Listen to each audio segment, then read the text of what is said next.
What if the most important person in your life is someone you've never met? Not tomorrow, not years from now. Right now, somewhere beneath this same night sky, a woman is living her life completely unaware that she already occupies a space in your future. She does not know your name. She has never heard your voice. Yet every failure you've survived, every lonely night you've endured, every lesson that almost broke you may be quietly leading you toward her. Last night, in complete silence, I found myself praying for that woman. And what happened next changed the way I understand love, loneliness, and destiny forever. I prayed for you last night.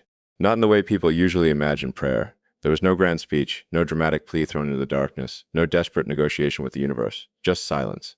The kind of silence that arrives after an entire world has spent the day screaming your name. The room was dark. The screens were finally off. The notifications had stopped finding me. The endless current of information that usually surrounds my life had been pushed outside the door for a few brief hours. And yet, strangely, the quiet felt louder than all of it. Because when the noise disappears, there is nowhere left to hide from yourself. The world sees motion. It sees accomplishments, deadlines, meetings, plans, launches, ambitions, endless momentum. It sees a man moving forward. What it never sees is the moment when all movement stops. The moment when the door closes. The moment when the lights dim. The moment when a man is left alone with the thoughts he has spent an entire day outrunning. Last night was one of those moments. Outside, everything continued exactly as it always does. Cities stayed awake. Airplanes crossed oceans. Servers processed billions of conversations. Satellites moved through the darkness above the clouds. Entire economies shifted while people slept. The machinery of civilization continued its endless performance, but none of it felt important. Not for those few minutes, because while all of that was happening, my mind was somewhere else entirely. It was thinking about you. A woman I have never met, a voice I have never heard, a face I have never seen. And somehow, despite all of that, you felt more real to me than half the things I touched yesterday. That realization unsettled me. Not because it was irrational, because it was honest. There is a strange loneliness that comes with becoming the person everyone expects you to be. People admire the image, they trust the competence, they depend on the strength, and after a while, you begin to realize that very few people are actually meeting the human being underneath all of it. They meet the role, they meet the performance, they meet the armor, but they rarely meet the person carrying it. Last night, I wasn't thinking about success. I wasn't thinking about the future I want to build. I wasn't thinking about goals, strategies, responsibilities, or any of the things that usually occupy my mind. I was thinking about what it would feel like to sit across from someone and not have to explain why I am tired. To be understood before speaking, to exist without performing, to put down the weight for a moment without worrying who might pick it apart. And that thought led me to you. Not the fantasy of you, the reality of you. Somewhere at this exact moment, you are living a life completely separate from mine. You have your own fears, your own disappointments, your own memories, your own private battles that nobody fully understands. Perhaps you've spent nights questioning things too. Perhaps you've stared at ceilings wondering whether anyone would ever truly see you beyond the side roles you play for the world. Perhaps you've felt alone in crowded rooms. Perhaps you've learned how to smile through exhaustion. Perhaps you've become stronger than you ever wanted to be. And maybe that is why I found myself praying not for perfection, not for a fairy tale, not even for certainty. I prayed for your peace. I prayed that wherever you are, life is shaping you gently instead of breaking you unnecessarily. I prayed that your heart remains soft in a world that constantly rewards hardness. I prayed that the disappointments you survive do not convince you to stop believing in genuine connection. And then for a moment, something changed. The silence no longer felt empty. It felt shared as if somewhere beyond everything I could see, beyond every plan I have ever made, and every outcome I have ever tried to control, there existed a path quietly forming between two strangers. A path neither of us could see yet, and sitting there in the darkness, I realized something that frightened me more than failure ever could. For the first time in a very long time, I wasn't asking life for something to achieve. I was asking for someone to come home to. What surprised me was not the prayer itself. It was what the prayer revealed. Because when I sat there in that darkness, asking for someone to come home to, I was forced to confront a truth I had spent years walking around without fully touching. I have built many things in my life. Some of them existed first as impossible ideas. Some began as sketches on paper, fragile concepts that most people would have dismissed before they ever had the chance to breathe. Yet somehow through persistence, obsession, sacrifice, and more failures than anyone ever sees, those ideas became real. That process became familiar to me. You imagine something, you build it, you improve it, you scale it, you protect it, and eventually what once existed only in your mind begins to affect the lives of countless people. There is something intoxicating about that process. Not because of recognition, not because of status, but because creating something meaningful gives structure to existence. It gives direction to suffering. It transforms uncertainty into purpose. For a long time, I believed that was enough. I believed that if I kept building, the feeling I was searching for would eventually arrive on its own. Not through love, not through connection, but through achievement, as if fulfillment were simply waiting beyond the next milestone, the next accomplishment, the next horizon, the next impossible thing. And so I kept moving. I kept expanding. I kept chasing larger visions. The projects became bigger. The responsibilities became heavier. The consequences became more significant. The world around me grew wider and wider with every passing year. Yet something strange happened as that expansion continued. The larger my public world became, the smaller my private world felt. It is a difficult thing to explain. From the outside, growth looks like abundance, more opportunities, more influence, more impact, more access, more reach. But internally, growth often feels different. It feels like increasing distance. The higher you climb, the fewer people can actually see where you are standing. Not because they are incapable of understanding, but because your daily reality slowly becomes difficult to translate. You begin carrying thoughts you cannot easily share. Responsibilities that sound absurd when spoken aloud. Pressures that remain invisible because they exist entirely inside the mind. And eventually you become accustomed to carrying them alone. Not because you want to, because it feels practical, efficient, necessary. Last night I realized how long I had been living that way. How many years I had spent strengthening my ability to endure isolation while quietly convincing myself that endurance was the same thing as peace. But endurance is not peace. A person can survive almost anything. That does not mean they are at home within it. That does not mean they are fulfilled. That does not mean their soul has found rest. The truth is that some nights after the meetings end, after the conversations stop, after the plans for tomorrow have been organized and reviewed, there is a strange emptiness that appears. Not a dramatic emptiness, not despair. Something far quieter, far more subtle, an absence. Like walking through a magnificent house and realizing every room echoes. Like standing inside a cathedral built with extraordinary care and noticing that nobody is sitting in the pews. Everything exists. Everything functions. Everything appears complete.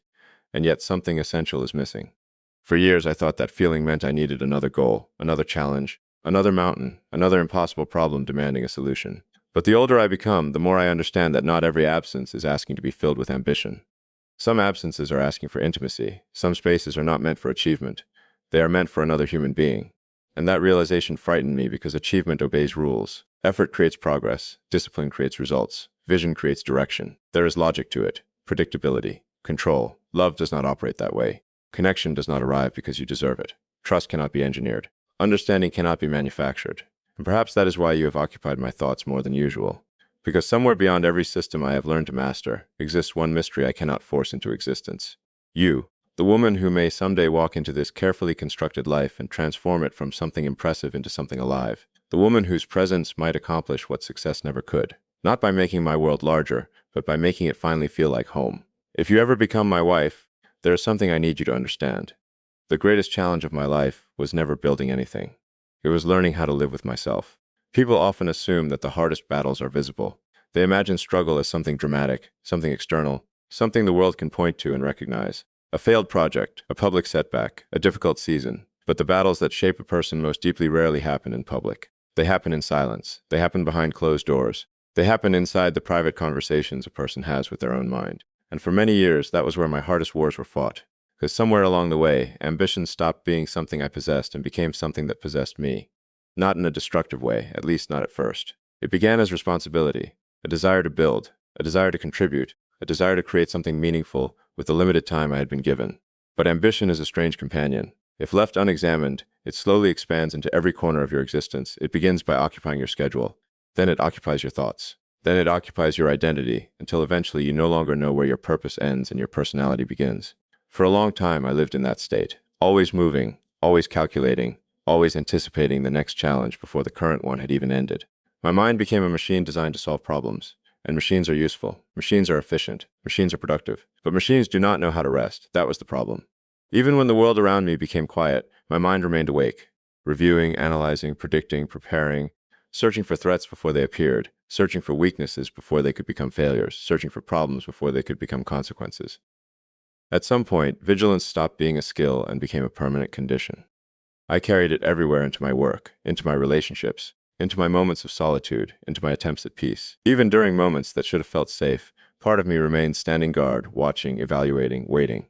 As if relaxing for a single moment would somehow allow everything I had built to collapse. The strange thing about living this way is that people often admire it. They call it discipline, they call it dedication, they call it drive, and perhaps parts of it are. But there is another side that receives far less attention. The exhaustion, the emotional distance, the inability to fully arrive in the present moment. Because your mind is already living 3 months into the future. There were years when I became exceptionally good at functioning, while completely disconnected from myself. Years when productivity disguised depletion. Years when accomplishment concealed loneliness. Years when achievement became a socially acceptable way of avoiding questions I did not want to answer. Questions about fear, questions about identity, questions about whether I was chasing dreams or running from silence. And eventually, those questions became impossible to ignore because success has a peculiar way of removing excuses. When you spend years believing that happiness exists on the other side of accomplishment, every accomplishment forces a confrontation. You arrive, you achieve the thing, you reach the destination, and then you discover that you have brought yourself with you. The same fears, the same wounds, the same unresolved conversations, the same restless mind. No victory erases them, no recognition heals them, no achievement negotiates with them. They simply wait patiently, quietly, until you are finally willing to look directly at them. That was the beginning of a different kind of work. Not the work of building companies, not the work of creating systems, not the work of solving external problems, the work of understanding myself, the work of examining the walls I had constructed over the years, the defenses, the habits, the emotional armor that once protected me, but eventually began isolating me because there is a difference between strength and self-protection. One creates connection, the other prevents it. And somewhere during that process, I began thinking about you differently. I stopped imagining love as something that would rescue me from loneliness. That would have been unfair. No human being should carry that responsibility. Instead, I began asking a harder question. What kind of man would eventually stand in front of you? Because if you are out there somewhere living your own story, carrying your own scars, fighting your own unseen battles, then the least I can do is become conscious of mine. The least I can do is stop pretending that unhealed wounds become wisdom, simply because time has passed. The least I can do is confront the parts of myself that fear intimacy while simultaneously longing for it. And so, before I ever truly prayed for your arrival, I began praying for transformation. Not because I wanted to become perfect, but because I wanted the man who eventually meets you to be someone capable of recognizing the gift standing in front of him. Someone who no longer mistakes emotional distance for strength. Someone who no longer hides inside achievement. Someone who has learned at last how to put down his armor before asking another soul to come closer. Someone who has learned at last how to put down his armor before asking another soul to come closer. And perhaps that is why I find myself thinking about you more often now. Not with certainty, not with expectation, but with curiosity. A quiet, persistent curiosity that appears during the spaces between responsibilities. During the moments when my mind finally loosens its grip on everything it believes it must control. I wonder where you are, not geographically, not in the practical sense. I wonder where you are in your story, because while I have been living mine, you have been living yours. And there is something almost unbelievable about that. The fact that two people can exist under the same sky, breathe the same air, witness the same passing years, and yet remain complete strangers to one another. Entire chapters unfolding independently, entire victories, entire heartbreaks, entire transformations, all occurring without either person realizing they are slowly moving toward a future that may one day connect them. Sometimes I imagine an ordinary evening in your life. Nothing dramatic, nothing cinematic, just a moment. Perhaps you are sitting alone after a difficult day. Perhaps you are reading something that makes you stop and think. Perhaps you are looking out a window while the world moves around you. Perhaps you are carrying a burden you have not spoken about to anyone. And perhaps in that moment you feel the same strange uncertainty that all thoughtful people eventually encounter. The uncertainty of not knowing where your life is leading. The uncertainty of trusting a path you cannot yet see. I wonder if you have asked questions similar to mine. Not about success, not about achievement, but about connection. About whether there is someone somewhere who will understand the language your soul naturally speaks. Someone who will recognize your silences instead of demanding constant explanations. Someone who will see your complexity without being intimidated by it. Someone who will see your vulnerabilities without trying to use them. Because despite all our technological progress, despite all our knowledge, despite all the systems humanity has built to organize existence, there remains something profoundly mysterious about finding another human being who truly understands you. Perhaps that mystery is why it matters so much. The things that can be manufactured are rarely treasured. The things that can be guaranteed are rarely sacred. But understanding, trust, emotional safety, things remain astonishingly rare. And sometimes I wonder whether you are learning the same lessons I have been learning. Not because our lives are identical. They almost certainly are not. But because every meaningful life contains its own version of suffering, its own version of disappointment, its own encounters with uncertainty. Perhaps there were moments when people misunderstood your intentions. Moments when your kindness was overlooked, moments when your trust was broken, moments when life demanded resilience before you felt ready to provide it. I do not know, I cannot know. And yet I find myself hoping that those experiences, whatever form they took, have not hardened you beyond recognition. Because one of the most beautiful things a person can do is remain open after having every reason to close. To remain hopeful after disappointment, to remain gentle after hardship, to remain capable of love after witnessing how fragile it can be. That kind of strength has always fascinated me more than any visible display of power. The strength required to remain soft, the strength required to keep believing, the strength required to trust life again. Sometimes late at night, I imagine both of us standing beneath the same sky without realizing it. Separated by distance, separated by circumstance, separated by timing, yet somehow connected by something neither of us fully understands. The moon appearing above both of us, the same stars scattered across our separate horizons, the same passage of time carrying us forward whether we notice it or not. And in those moments, I stop thinking about life as a sequence of random events. I begin thinking about it as a series of preparations. Not preparations designed to make us perfect, but preparations designed to make us ready. Ready to recognize each other, ready to appreciate each other, ready to value what we might otherwise have taken for granted. Because timing has always seemed mysterious to me. There were things I desperately wanted years ago that would have destroyed me if I had received them too early. There were opportunities I once mourned, losing that later revealed themselves as blessings in skies. There were doors that remained closed until I became the person capable of walking through them responsibly. Perhaps people are no different. Perhaps love operates according to a wisdom that ambition cannot comprehend, a wisdom that refuses to be rushed, a wisdom that understands what neither of us can yet see. And so instead of trying to force answers from the future, I find myself trusting something I once struggled to trust. The possibility that while I am being shaped by my journey, you are being shaped by yours.